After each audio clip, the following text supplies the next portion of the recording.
चलो, so all matter is made of very tiny particles called atom. और दूसरी चीज क्या है, ये जो एटम है दीज आर इनडिविजिबल, वो इतने छोटे छोटे पार्टिकल से बना है, वो पार्टिकल तोड़े नहीं जा सकते हो। यानी अगर आप एक डस्टर से चॉक को क्रश करोगे तो अल्टीमेटली एक ऐसी स्टेज पे पहुंच जाओगे कि और नहीं तोड़ सकते।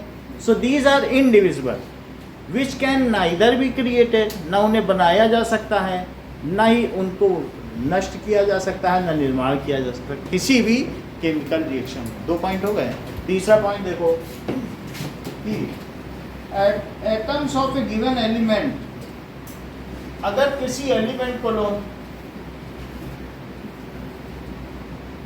Element are identical in mass, identical in mass, कहने का मतलब है अगर हमारे पास एक Fe है यानी आयरन, तो आयरन में सभी एटम किसके होंगे, Fe के, फेरम के, और क्या उन सभी का मास सेम होगा। लोहा है आपके हाथ में, लोहे की कील है, लोहे का हैमर है, तो क्या वो जो आयरन पीस है उसमें सब Fe के ही एटम होंगे, और क्या उनका मास सेम होगा, और क्या उनकी केमिकल प्रॉपर्टीज भी सेम होगी। सो ऑल एलिमेंट्स, इसी तरीके से आयरन है, कॉपर है, सेलेनियम है, ऑस्मियम है, इसी तरीके से टंगस्टन है, टेंटालम है, जितने भी चीज़ें हैं 118 टाइप्स ऑफ एलिमेंट्स, ये सभी एलिमेंट्स हैं। तो कुछ भी हो तो सभी एलिमेंट्स किसके बने होते हैं, made up of one kind of atoms, ठीक है। और atoms of a given element, ये एक एलिमेंट ही तो है, तो क्या लिखेंगे, atoms of a given element are identical in mass and chemical properties, ये चीज लिखो, ठीक है। उनकी 2 चीज सेम होंगी, and chemical properties.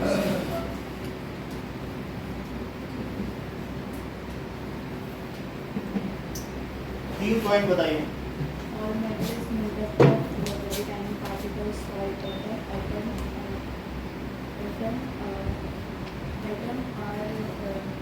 Individual particles which cannot be created or destroyed into chemical reaction. Atom are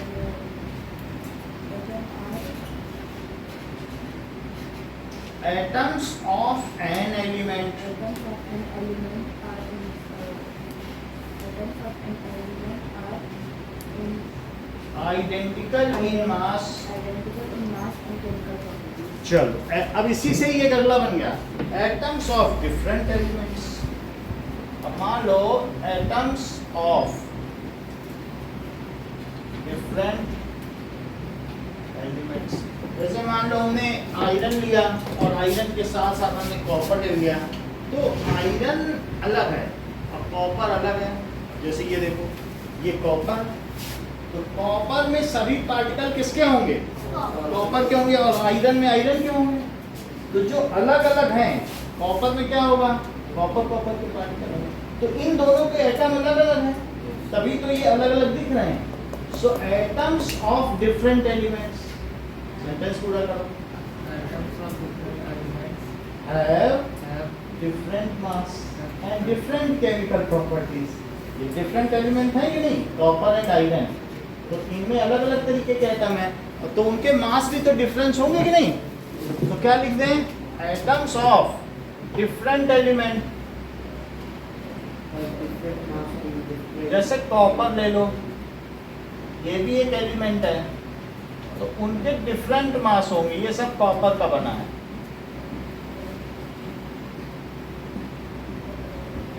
तो Cu इक्विलिब्रियम भी कहते हैं। देखो, atom of different elements are have different masses, have different masses and different chemical properties। चंदन, चारों point repeat करो। atoms are made up, all matter is made up of very tiny particles called atoms. Atoms are indivisible particles which cannot be created or destroyed in a chemical reaction. Atoms of a given particle, given element have same identity, have identical mass and chemical properties. Atoms of a different element have different mass and different chemical properties. बहुत अच्छा, पूरा बता दिया। अब देखो now fifth point से पहले तनिष्का से पूछेंगे 4 point. All matter is made of tiny particles called atoms. Atoms, during a chemical reaction, atoms are neither destroyed or created. हाँ बोलो। All matter is made up of very tiny particles called atoms. Atoms are indivisible and which cannot be created or destroyed in chemical reaction. Indivisible particles. Atoms of element have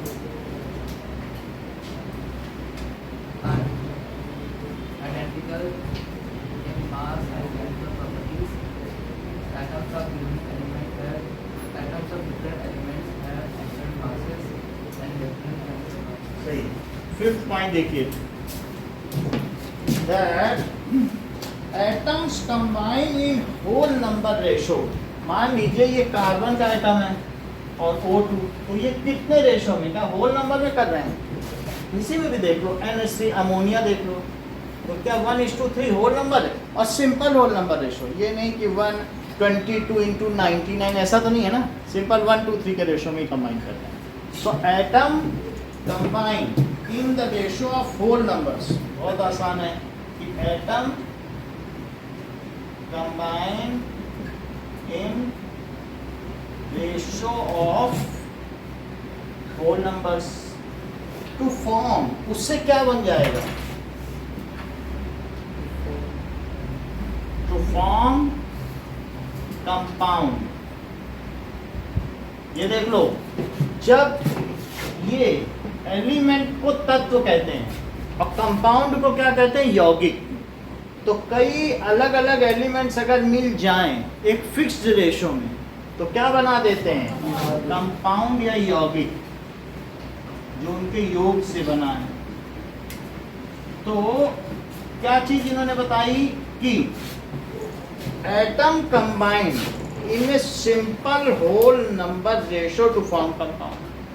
ठीक है, atom combined in a simple whole number ratio to form compound. Repeat करो fifth point. Atom, बोलो fifth point. atom combine to form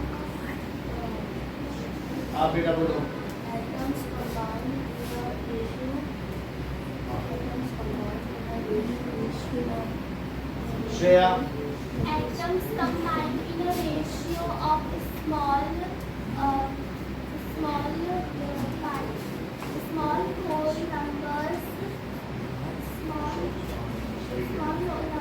to form small भी लिखते हैं ना, atom combine in ratio of, हमारी book में नहीं लिखा है बट आप लोगों की बुक में लिखा है small whole number, small whole number to form compound. Okay, fifth point बोलिए बेटा, क्या नाम है? मनीष बोलो।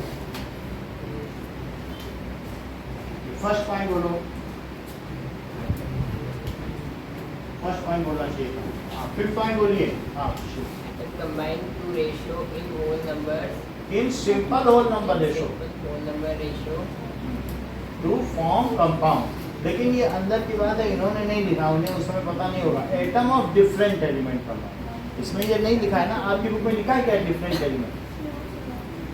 क्योंकि कंपाउंड तो तभी बनेगा, सेम से तो नहीं बन सकता है। तो atom combine in a simple whole number ratio. अगर आप लिख भी देते हो कि डिफरेंट टाइप्स ऑफ एटम तो भी चल जाएगा, कोई बात नहीं, क्योंकि हम लोग आज जानते ही इस बात को। अब 1800 में कोई नहीं जानता था। तो क्या है fifth point? atoms combine in several ratio of whole numbers to form atom combine ratio. Simple whole number ratio या स्मॉल होल नंबर रेशो, दोनों ही ठीक है। ठीक है, अच्छा अगला पॉइंट देखो कि जैसे ग्लूकोज है, तो ग्लूकोज एक क्या कंपाउंड है Yes, sir.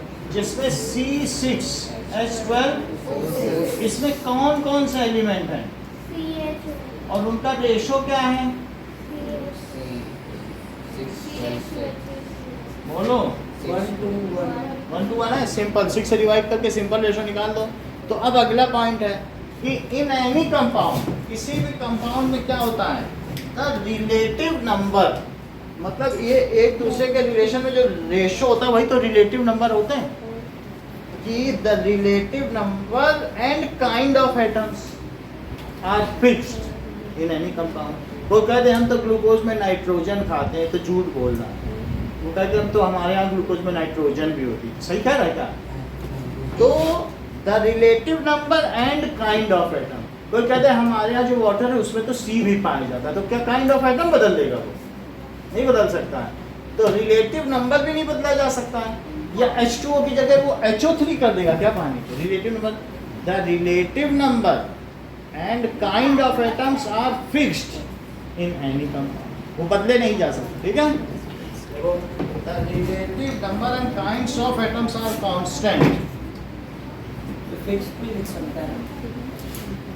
लिख सकते हैं, उन्होंने लिखा है तो वही लिखते हैं, relative number and kind of atoms are constant in given compound, in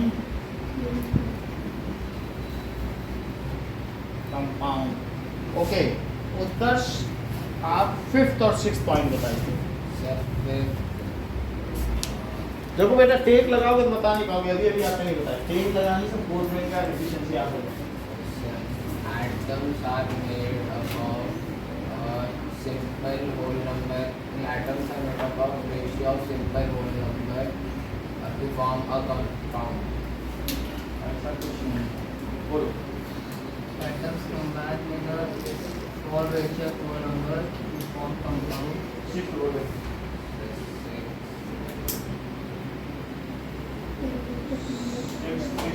The relative number and the kind of atom are constant in a molecule, in a compound of atom. Relative number and kind of atoms are constant. 5th और 6th बोलो Divya. Atom are combined in a ratio of a small number to form whole number भी बोलो। small number to form a compound. The relative number and kind of atom, the relative number and kind of atom are constant in given compound. given compound. 5th 6th बोलिए। Atom combine in ratio of small whole number to form a compound and और बोलो। When atoms combine in small whole numbers, small ratio of whole numbers to form compounds, and last one, and the relative numbers and the relative numbers.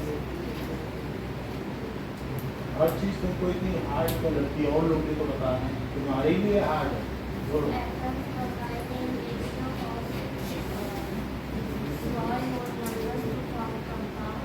The relative numbers and kind of atoms are constant in a given.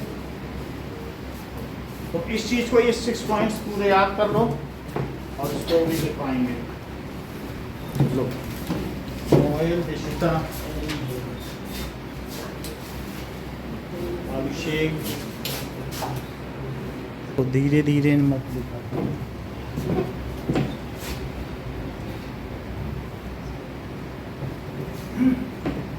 Text question number 2।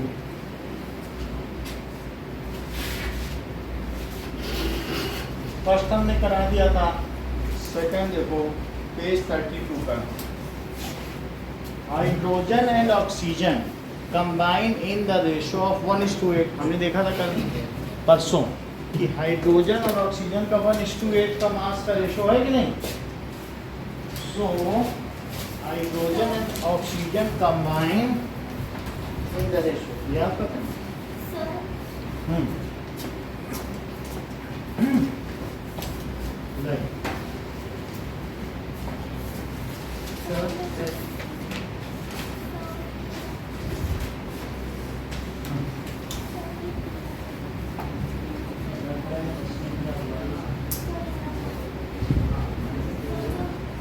ऐसे ही सभी का है।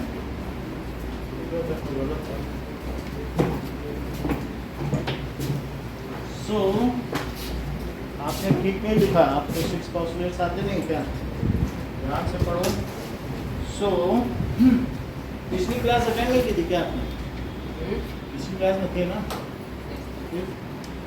तो second question कह रहा है कि hydrogen और ऑक्सीजन का इन वाटर क्या रेशो होता है बोलो? तो H2O, तो दैट इज इक्वल टू 1:8 होता है। तो चाहे वो कितना भी वाटर हो, थोड़ा वाटर हो या ज़्यादा वाटर हो, एक जग वाटर हो या एक बकेट वाटर हो, तो उसमें भी जितना भी वाटर होगा H2O, तो उसमें हर एक H 2H है तो 2U हो जाएगा, और O कितना है 16, तो अगर 2U अपॉन 16U किया जाए तो क्या रेशो निकलता है? 1:8। यानी कितना भी पानी हो तो mass of H hydrogen upon mass of O क्या होगा? 1:8 होगा क्या? यही तो है कि that is different elements combined in A definite proportion by mass. In any compound, elements are present in a definite proportion और ratio by mass. बोलो बात सही है कि नहीं? यही है कि नहीं? अब क्वेश्चन में क्या कह रहा है? सर अगर O का मास 16 है तो उसके आगे 16 क्यों नहीं लिखा? जैसे H के आगे 2 लिखा है तो O के आगे 16 लिखा। हाँ तो अब जैसे 2U है, एक H का मास 1U होता है, 1 यूनिफाइड मास, एक H एटम का, और एक O का कितना होता है 16U।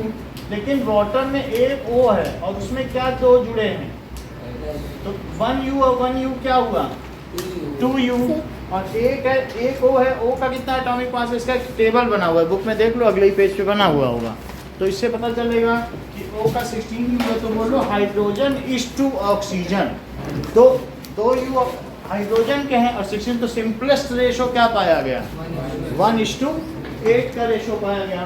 तो अब क्वेश्चन में क्या कह रहा है कि बोलो कितनी ऑक्सीजन की है, जरा पढ़ो। तो ये तो हो गया फार्मूला, अब इसमें ऑक्सीजन की जगह हम क्या रखें बोलो?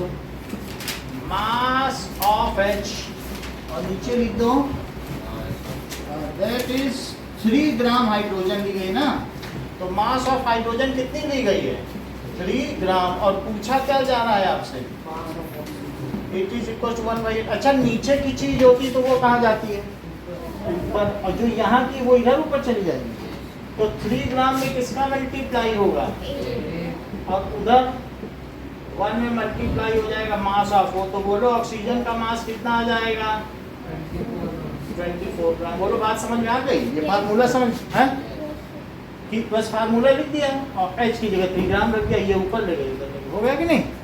ओके, अगला सवाल देखिए, next question, that is he which postulate of Dalton's atomic theory is the result of, कौन सा ऐसा पोस्टुलेट है कनिष्का जो ये कहता हो law of conservation of mass, जो लेवाशियन, एंटोनी लेवाशियन ने कहा था ना, उसका समर्थन करता है, which supports नोएल, बोलो कौन सा पोस्टुलेट है? सेकंड में लिखा है atom is neither destroyed nor created, तो इससे पता चला जब एटम ही नहीं डिस्ट्रॉय होगा, मैरिली इट इज रीअरेंजमेंट। ये क्या है बताइए? अगर दो रिएक्टेंट्स मिलके दो कंपाउंड बनाते हैं या एक कंपाउंड बनाते हैं, उनमें शफलिंग होती है, बस रीअरेंजमेंट होता है, no atom is destroyed or created. Number of atoms at left hand side should be equal to the corresponding number of atoms at right hand side, क्योंकि जितनी यहाँ है उतनी तो वहाँ होनी चाहिए कि नहीं, तभी तो law of conservation of mass होता है, रीअरेंजमेंट। तो उनका आपस में सिर्फ क्या होता है? रीअरेंजमेंट। तो अब कौन सा ऐसा पोस्टुलेट कहता है जिसमें कि atom can neither be created nor be destroyed कहा गया? Atoms are indivisible particles. तो वो कौन सा नंबर का पोस्टुलेट है? तो लिखो second postulate. So second postulate supports law of conservation of mass. और ऐसा कौन सा पोस्टुलेट है जो बताता है कि डेफिनिट प्रपोर्शन है कि the number of atoms and relative kind of atoms are fixed in a compound. ये सिक्स है, सिक्स में कह रहा है फिक्स है और कहीं फिक्स नहीं बोल रहा. तो कौन सा वो पोस्टुलेट है? तो sixth postulate supports law of definite proportion. इस चीज को लिखो. Sixth postulate supports law of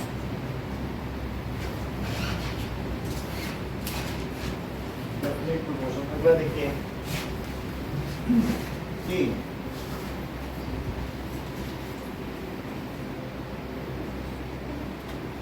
second question और फर्स्ट क्वेश्चन निकालो एक्सरसाइज का. Sure, बोलो. सेकंड देखो, कभी भी अगर आपसे कहे कि CO2 में, क्वेश्चन पढ़ो, इन CO2 carbon and hydrogen, carbon and oxygen इस रिएक्ट ईच अदर या कंबाइन ईच अदर इन 3:8. अभी चंदन ने बताया था कि नहीं कि 3:8 में CO2 में ये करते हैं. इफ कार्बन इज टेकन, अगर कार्बन हमने 12 ग्राम ले लिया, 12 gram, then how much oxygen will be required to completely react it और burn it? Oxygen will be required. तो आप क्या लिखेंगे बताओ? वैसे C और O का रेशो आपको मालूम है, C/O2 का. तो देखो CO2 में ये 12 है और O2 है, तो एक और 16U का होता है, तो 12U और 32U. तो 12U और 32U, तो ये क्या 3/8 हो गया. हमें ये करना नहीं है, ये मैं दिखा रहा हूँ कि ये बात सही है इसलिए करना है. वहाँ तो दे ही रहा है, आपको कुछ भी नहीं करना. तो आप लिख दो कि mass of carbon upon mass of oxygen. कितना कितना है बोलो? कार्बन का कितना है? 3/8 दे रहा है नहीं रेशो. और कार्बन कितना लिया गया है? 12 ग्राम. अब पूछा जा रहा है कि मास ऑफ ऑक्सीजन कितनी लगेगी. अगर हमें 12 ग्राम कोयला दे दे, तुमको इतना होता ना कोयला, जैसे हमने कई बार दिखाया ना कोक आपको, तो 12 ग्राम कोयला दे दे तो कितनी ऑक्सीजन चाहिए उसे जलाने के लिए? तो यही लिख दिया बस, कार्बन की जगह 12 ग्राम. कार्बन दे रहा है तो उसका फार्मूले में वैल्यू प्लेस करोगे कि नहीं? इसको वहां ले जाओ, इसको यहाँ ले जाओ. नीचे की चीज ऊपर जाती है तो बोलो 3 इंटू मास ऑफ ऑक्सीजन हो गया. अब ये 3 भी यहाँ नीचे, क्योंकि आपको तो मास ऑफ ऑक्सीजन ही चाहिए. 3 को नीचे ले आओ तो क्या होगा? 12 gram into 8/3 is equals to mass of oxygen. 3 से इसको काटो तो 32. वैसे भी देखो 32 लग ही रहा है कि नहीं? ऐसे ही पूछ रहा है कि अगर ये इस रेशो में किसी कंपाउंड में उपस्थित हैं और उसमें 3 ग्राम हाइड्रोजन पाई गई है, तो बोलो कितनी ऑक्सीजन पाई जाएगी? तो अब आपको रेशो पता है, एक का वजन दे रहा है, तो रख दो 3 ग्राम और सिर्फ अलजेब्रा सॉल्व कर लो. ये वहाँ ले जाओ, वहाँ ले जाओ, कर दो 24 ग्राम ऑक्सीजन पाई जाएगी. क्यों? क्योंकि ऑक्सीजन का रेशो उससे 8 गुना, उससे 8 गुनी नहीं पाई जाए. अब जरा देखिए एक्सरसाइज में आओ, फर्स्ट और सेकंड क्वेश्चन ना.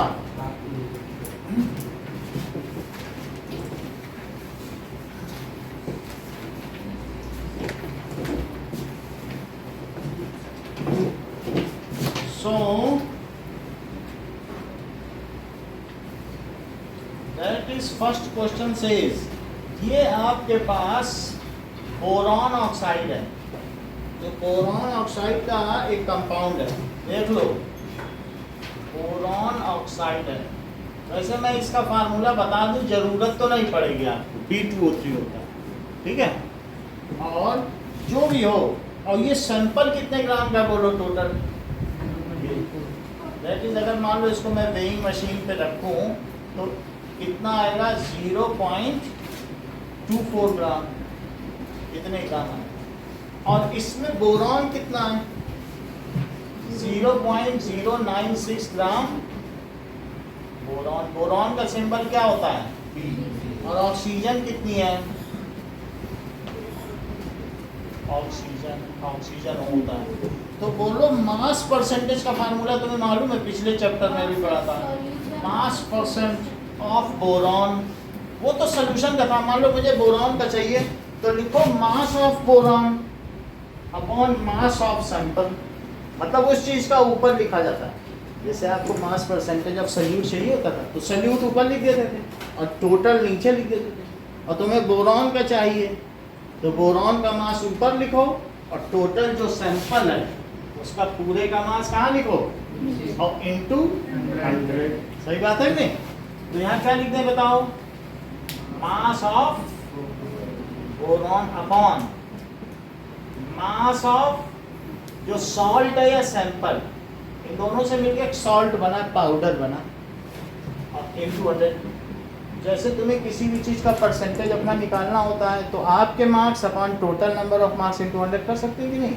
जैसे आपके 400 नंबर मिले तो योर मार्क्स और अपॉन मान लो 600 में 400 मिल गए तो तुम क्या करोगे, कुछ हम लोग नंबर पाते हैं कि नहीं स्कूल में, तो 400 आए तो 2 जीरो से 2 जीरो कट गया, फिर 6 इसको काट लेना, 6 6 जा 36, फिर 40 बचेगा तो फिर 6 6 जा 36, तो 66.6%। समझ आ गया? तो ऐसे ही यहाँ पर क्या कर रहे हैं, मास परसेंटेज ऑफ बोरॉन का फार्मूला बताओ। सही है, तो अब हम इसको कैंसिल करते हैं। मास ऑफ बोरॉन कितना है और सैंपल का कितना है 1/100 कर दिया 0.24। अब देखो ये है 9600 लिख दो और 3 डिजिट पहले डेसिमल लगाओ।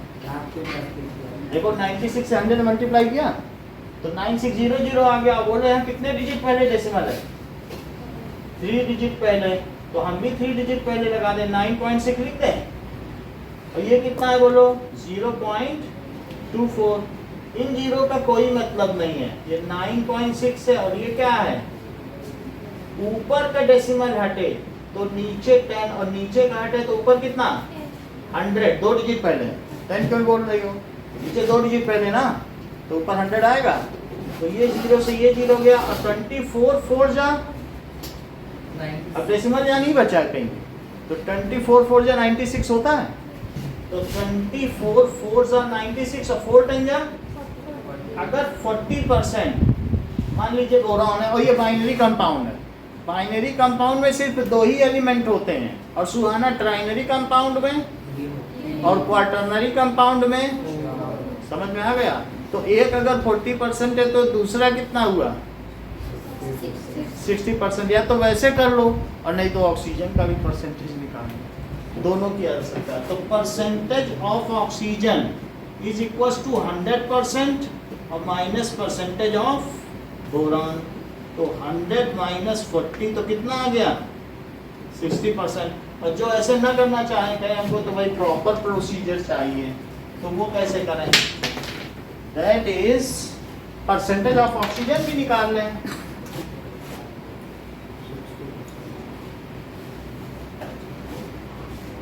ये नहीं तो हो जाएगा percentage of oxygen. Percentage of oxygen कैसे निकालोगे, मास of oxygen upon mass of sample into 100।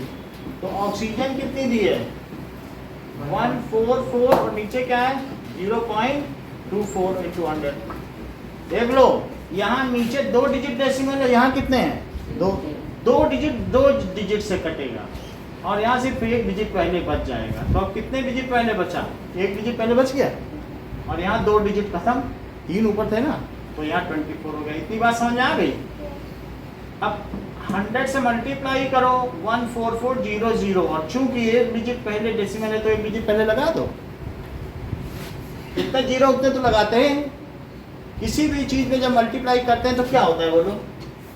अगर आपने 100 से मल्टीप्लाई किया तो क्या 2 जीरो नहीं बढ़ा देते हैं? लेकिन इसके बाद जितने डिजिट पहले डेसिमल है वो लगाना भी पड़ता है, क्योंकि एक डिजिट पहले डेसिमल है। और नीचे क्या आया? 24 से इसको डिवाइड करो तो 6 4 जा और 6 2 जा 12 और 6 4 जा 20, फिर और एक जीरो भी आया, फिर 4 से करो 4 6 जा तो 60% आ गया भी नहीं। तो चाहे ऐसे भी कर सकते हैं या वैसे भी कर सकते हैं। सेकंड क्वेश्चन देखो। सेकंड क्वेश्चन में क्या कह रहा है कि कार्बन को ऑक्सीजन में जलाया गया तो 11 ग्राम CO2 बना। देखो C+O2 से क्या बना? तो कितनी कार्बन ली गई बताओ? क्या 3 ग्राम ली गई है? 42 और ये कितनी ली है? और ये 11 ग्राम। वैसे ये law of conservation of mass भी है और 3:8 रेशो में जल रही है, तो ये लॉ ऑफ कांस्टेंट प्रोपोर्शन भी, क्योंकि 3:8 रेशो में तो जल रही कि नहीं। अगर मैं 50 ग्राम कोयला ले लूँ तो उसे कितनी ऑक्सीजन? 3 ग्राम कार्बन है।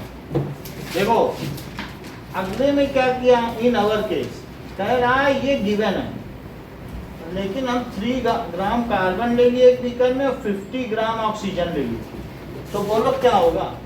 पूरा ऑक्सीजन इसको भर लिया, अब कोयला हमने 3 ग्राम लिया है, तो क्या पूरी ऑक्सीजन खत्म हो जाएगी? वो सर नहीं। जैसे तुम्हारे हाथ में कोयले का टुकड़ा है और सबको डराते फिरो कि मैं दुनिया के ऑक्सीजन खत्म कर दूंगा, इसी को जलाऊंगा, देखना सब लोग अब बिना ऑक्सीजन के मारे जाएंगे। तो डर जाएंगे लोग। क्या बोलेंगे? इसको जितने कोयले को चाहिए होगी उतनी लेगा, पूरी तो नहीं ले सकता ना कि दुनिया की खा जाए सारी ऑक्सीजन। तो बोलो 3 ग्राम, तो ये कह रहे हैं यहाँ कितना बनेगा और कितनी ऑक्सीजन बनेगी? तो कहेंगे 3 gram carbon will react with 8 gram oxygen by law of constant proportion या डेफिनिट प्रोपोर्शन। तो अगर 8 ग्राम से रिएक्ट करेगा तो ये बिफोर रिएक्शन है। ये सिर्फ क्या है बोलो? अच्छा, बिफोर रिएक्शन है। और आफ्टर रिएक्शन क्या होगा? अच्छा ये बताओ, जो बिफोर रिएक्शन उस समय क्या ये 0 ग्राम है? अभी बना तो नहीं है। और आग लगा दो, तो आग लगाने के बाद ये कितना लिखूं सुहाना? क्योंकि अभी खत्म, अब CO2 बन गया। ये 0 ग्राम और ये 50 में से 8 ग्राम इसमें से भी निकाल दो, तो दैट इज 40। और ये कितना बना? 11 ग्राम। यानी कैसे इसको लिखें कि 3 ग्राम कार्बन विल, ये कितने ग्राम है? और ये अपने चारों तरफ की कितनी ऑक्सीजन से रिएक्ट कर लेगी? 8 ग्राम। और कितनी बच जाएगी? 42 ग्राम। क्योंकि टोटल कितनी थी? टोटल 50 थी कि नहीं? तो ये अपने आसपास की कितनी ऑक्सीजन से रिएक्ट कर लेगी? यहाँ कोयला जल रहा है, आसपास की ऑक्सीजन खा जाएगा, ये पूरे कमरे की ले लेगा। तो it will react with 8 gram oxygen to form, sentence पूरा करो Dishita, that is 3 gram carbon will react with, वैसे भी यही दिया गया है। तो यहाँ पर भी हमारे केस में भी हमने खूब सारी ऑक्सीजन तो ले ली, खुले में जला रहे हैं। तो 3 ग्राम कार्बन कितनी ऑक्सीजन से रिएक्ट करेगा? 8 ग्राम एंड विल फॉर्म कितना बनाएगा बोलो? अगर 3 8 से रिएक्ट कर जाए तो law of conservation of mass से जो टोटल मास ऑफ रिएक्टेंट है, क्या वही टोटल मास ऑफ प्रोडक्ट नहीं होगा? तो अब इस पूरे सेंटेंस को एक साथ बोलो।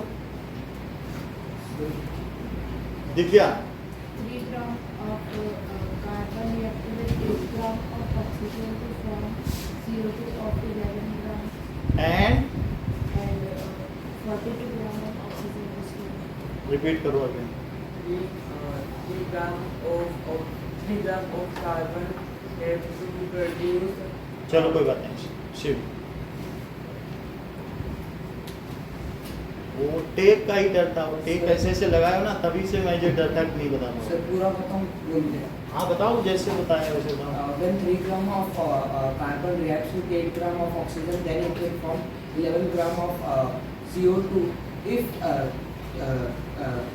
3 gram of carbon react to 50 gram of कर ही नहीं सकती, रिएक्ट ही नहीं करेगी, ये बोलना ही गलत होगा।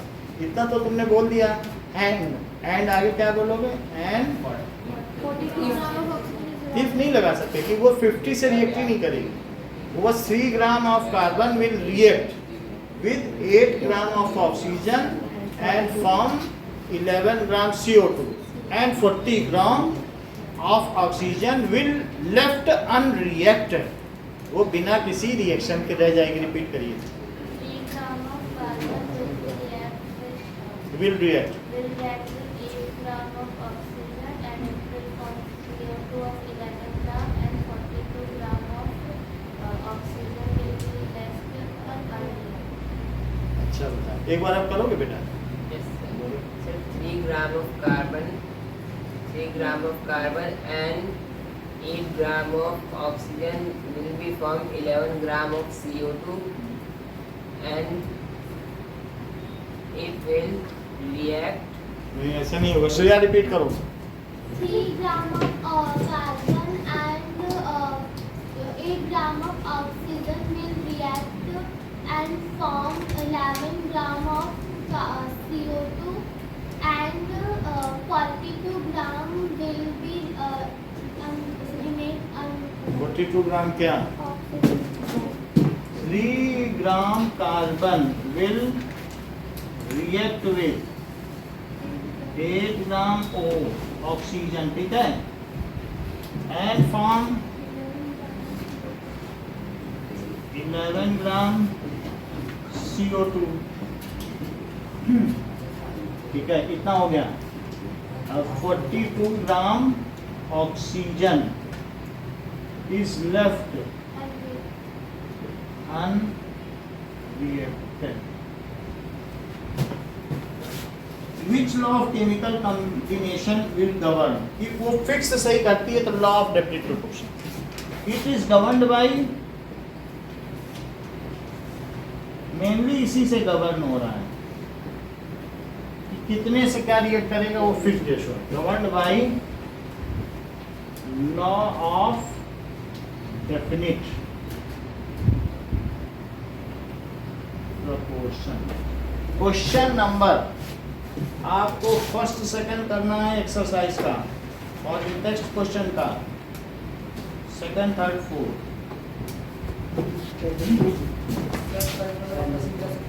हाँ, सेकंड थर्ड फोर्थ। फर्स्ट कौन सा चाहिए बोलो? ये? बोरान, जैसे मान लो ये एक हमारे पास संकल्प V2 होती, तो तुमको मास ऑफ बोरान चाहिए, तो इतने सैंपल में ये दोनों है, तुम इनको जोड़ो जरा, क्या यही आएगा क्या? जोड़ के देखो। 0.096 और 0.144, तो इससे क्या पता चलेगा? 9 10 4 14 वहाँ से लगी, तो ये हो गया। इससे पता चल रहा है कि यही दोनों है, बाइनरी कंपाउंड है। तो एक की परसेंटेज क्या होती है? Percentage of boron is mass of boron upon mass of sample. इसका मास डिवाइडेड बाय इसका मास। टोटल लेना पड़ता है कि नहीं? अभी हमने वहाँ दिखाया था, कितने number divided by total number, यही बताया था नहीं? Mass of boron divided by mass of sample. Mass percentage ऐसे ही निकलती है। Mass of solute divided by mass of solution किया था, वो भी तो टोटल ही था, वैसे ही निकलती है। ऑक्सीजन का चाहिए तो क्या करोगे? ऐसे कर लेना ऑक्सीजन की, या तो वैसे कर लेना, दोनों चलते हैं, ये भी चलेगा। चल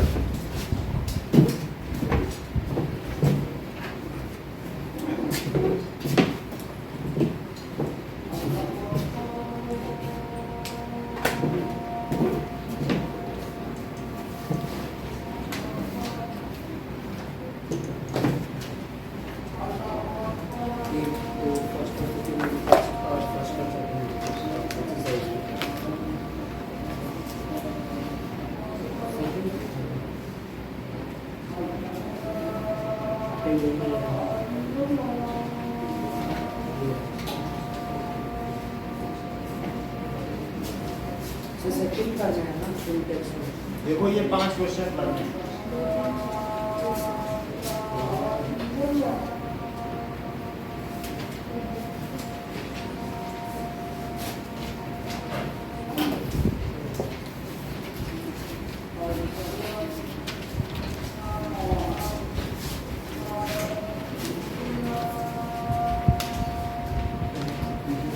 अच्छा ठीक, और यहाँ बात करें।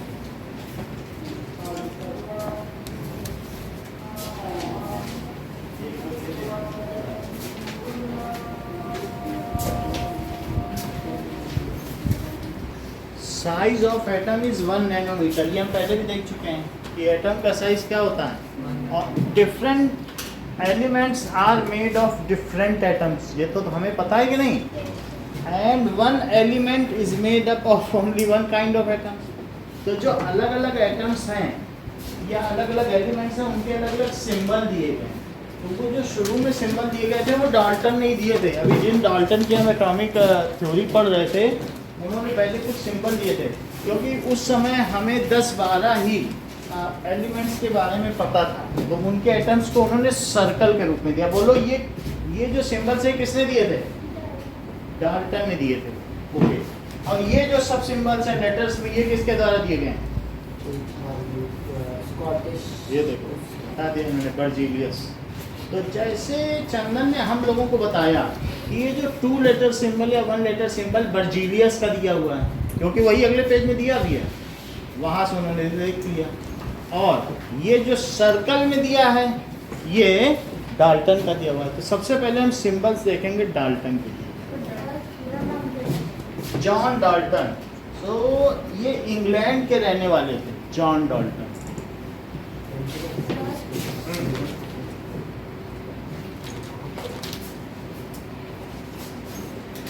जमा करें। सो साइज ऑफ एटम कितना होता है? देखो, size of atom is 1 nanometre, that is 10 to the power 9 metre. The smallest atom is of hydrogen only. किसका है? So smallest atom is of hydrogen only। और चंदन लार्जेस्ट एटम किसका है? जमा कर दें।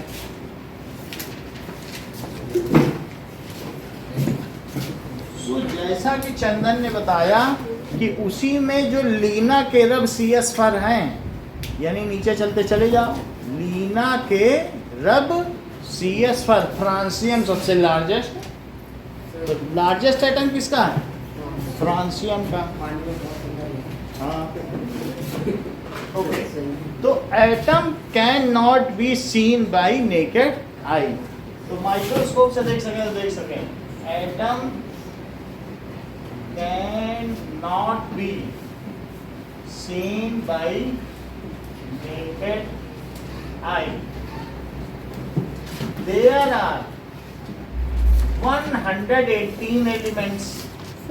क्यों 118 elements हैं? As there are 118 kinds of atoms are there। क्योंकि क्या है?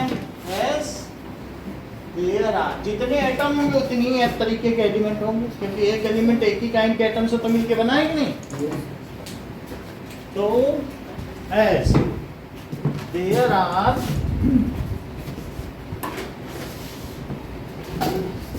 118 types of atoms are known।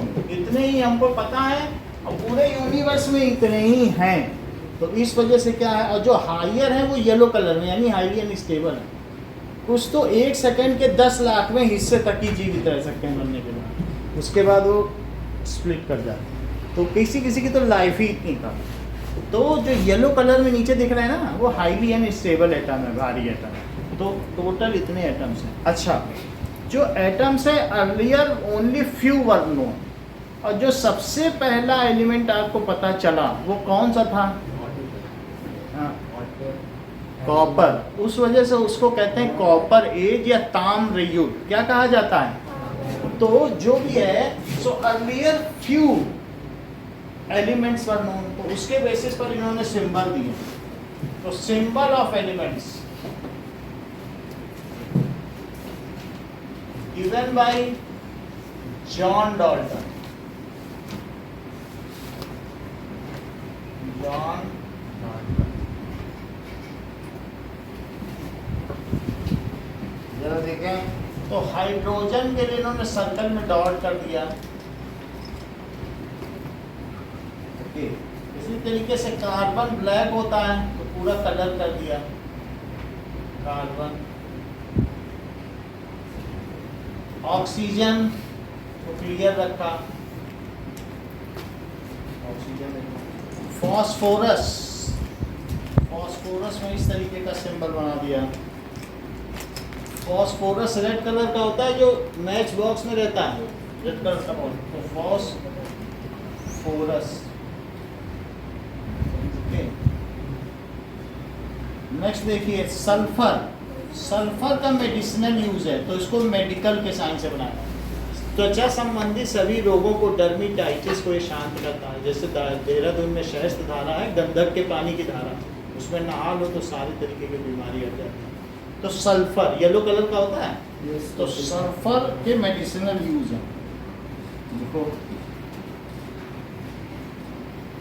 इसीलिए जितने भी ऑइंटमेंट्स होते हैं सिल्वर सल्फर डाइजीन, तो वो सब सल्फोनामाइड, वो सब सल्फर से ही बनता है। अब यहाँ देख लें आयरन, आयरन अभी अभी कहा जाता है लेकिन उस समय इसको क्या लिखा जाता था? आई। ओके, कॉपर को सी लिखा जाता था। कुछ तो सिंबल ऐसे ही बस सिंपली लिख दो, कॉपर। आयरन को आई लिख दो, कॉपर को सी लिख दो, लेड को एल लिख दो, कुछ करना ही नहीं है। देख लो प्लेटिनम को क्या लिख दो? प्लेटिना उस समय वो लोग बोलते थे, अब प्लेटिनम बोलते हैं, तो पी लिख दो। इसके अलावा सिल्वर को क्या लिख दो? तो ये 5 सिंबल तो ऐसे ही हो गए। और जो ऑल विच ग्लिटर्स, जैसे गोल्ड है तो उसमें ऐसे ऐसे बना दो और तब भी जी लिख दो कि ग्लिटर कर रहा है, गोल्ड। इसके अलावा इतना करने के बाद अब एक मरकरी बचा है, तो मरकरी भी चमकता है तो उसमें ऐसे ऐसे करके छोड़ दो। That is mercury. Okay, these are few symbols. So 1 2 3 4 5 6 7 8 9 10 11 12। आगे देखिए, now the symbols given by वर्जीलियस। तो वर्जीलियस ने 2 लेटर और 3 लेटर सिंबल दिए। जैसे मान लीजिए UUT का क्या मतलब हुआ 113 में? UUT अनट्राइयम, UUP अनपेंटियम, 3 लेटर सिंबल है। और बोलो UUO का क्या मतलब है? अनऑप्टियम। और UUS का क्या मतलब है? अनसेटियम। तो कहीं कहीं सिंगल लेटर दिए, जैसे NOF दिख रहा है ऊपर, और कहीं कहीं 2 लेटर दिए, और कहीं कहीं जो नए नए बने हैं वो कैसा है? 3 लेटर सिंबल है। और कहीं कहीं जो बहुत सारे ऐसे देश थे ना, उन्होंने अपने देश के नाम के लिए जल्दी जल्दी केमिस्ट्री उसके पूरे बारे में, उस मेटल के बारे में पता नहीं किया, हमने खोजा मेरे देश के नाम पे दो, मेरे नाम। जैसे CF कैलिफोर्नियम, मीटनीरियम, हैसियम, बोरियम, सीबोर्जियम, ये रदरफोर्डियम, रदरफोर्ड को तो जानते हो, रदरफोर्डियम, डर्मियम, सीबोर्जियम, बोरियम, हैसियम, मीटनीरियम, डेमस्टर्डियम, डेमस्टर्डम तो एक देशी हो गया। इसी तरीके से लॉन्जिटेनियम, कैलिफोर्नियम, कोपरनिकम, ऐसे हमने देखा कि देशों के नाम पे भी लोग हैं। अमेरिकम, AM। तो उन्होंने कहा रुको, IUPAC डिसाइड करेगा, बुक लिख रही है कि जब तक IUPAC देख में 4 लोग एक साथ आ गए कि हमने खोजा हमारे देश का नाम। उन्होंने कहा रुको, अभी इसे अनपेंटियम बोलो, मैं देख लूंगा किसने अच्छा खोजा है तो उसके देश का नाम। तो ये पेंडिंग है, अभी इनमें 4 लोग एक साथ क्लेम करके बैठे, क्योंकि उन्होंने देखा नहीं कि जाके क्लेम कर दिया, अरे उसकी प्रॉपर्टी तो पता कर लो। तो वो नैनो सेकंड तक जिंदा रहता है, उतने तुम क्या प्रॉपर्टी पता कर लो, उसकी प्रॉपर्टी ध्यान से देखो समझो, तब तो क्लेम करो। तो ये वो नाम है जो अभी अभी खोजे गए हैं, लेकिन क्लेमेंट लोग अभी केस कर रहे हैं कि हमारे देश के नाम पे कर दो। तो समझ में आ गई? तो ये जो सिंबल्स हैं ये किसके द्वारा दिए गए हैं? वर्जीलियस वो बता रहे थे। So 1 letter, 2 letter and 3 letter English alphabet symbols are given on the name of by Vergilius. क्योंकि जैसे जैसे बढ़ते गए तो सर्कल में कितना बनाएंगे ना।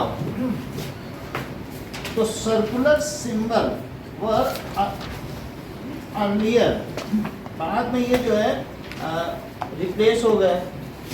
These symbols were replaced by one letter, two letter symbols of symbols English alphabet. Alphabet वो तो 3 लेटर IUPAC ने दिया था by Virgilius। तो अब अगला देखो नीचे इसमें लिखा भी है कि these symbols were given by, कहीं लिखा होगा Virgilius, दिख रहा है आपको क्या? Yes, sir. कहाँ लिखा है? सर इन ड्राइंग्स के ऊपर है, 3 लाइन ऊपर। The fifth line. Fifth line. चलो अब देखो तो कुछ नाम हम देखें, जैसे एल्यूमिनियम, AL एल्यूमिनियम, फिर AG, फिर AR, बोलो आर्गन गैस है, और AG सिल्वर। और इसका लेटिन नेम क्या है? अर्जेंटम, चांदी। और ये एल्यूमिनियम। Cu क्या होता है? C क्या होता है? और Ca क्या होता है?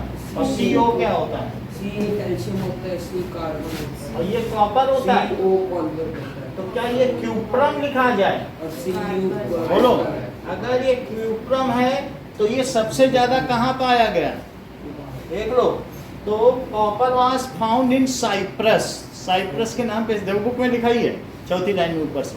तो साइप्रस में पाया गया, फिर उसके नाम पे धीरे धीरे बदल के क्यूप्रम कर दिया गया, फिर Cu कर दिया गया। तो वेयर फाउंड? साइप्रस। ये ओल्ड नेम है, ग्रीक के आसपास का कंट्री है, ठीक है। मैकाडोनिया, साइप्रस, ये उस समय नाम थे कुछ। अब देखो C क्या है? कार्बन। Ca क्या है? Calcium, calcium. और CO कोबाल्ट। नाउ फॉस्फोरस का सिंबल क्या होगा? फॉस्फोरस P, पोटेशियम का क्या होगा? Potassium K। K, नाउ अब जरा देखो कि Cl क्या है? Chlorine, chlorine. K potassium. Phosphorus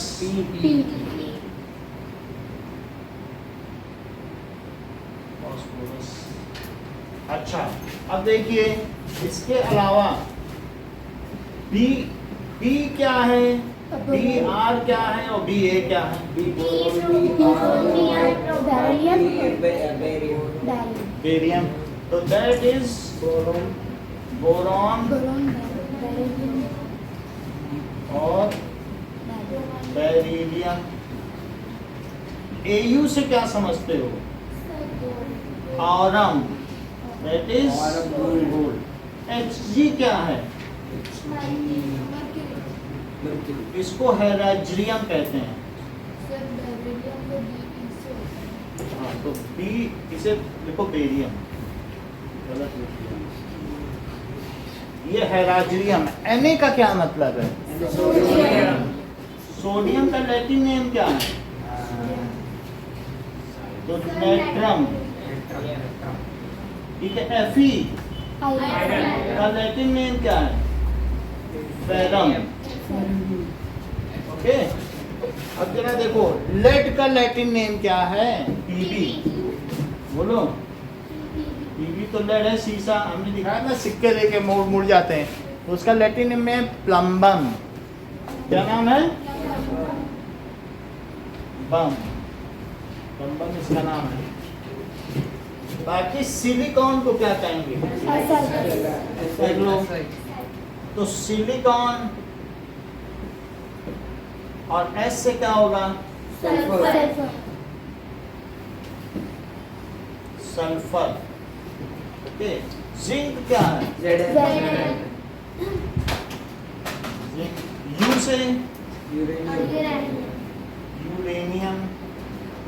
ये जितने भी सिंबल है वो कल याद करके आइए आप, दोनों सिंबल, पिछले वाले भी और ये।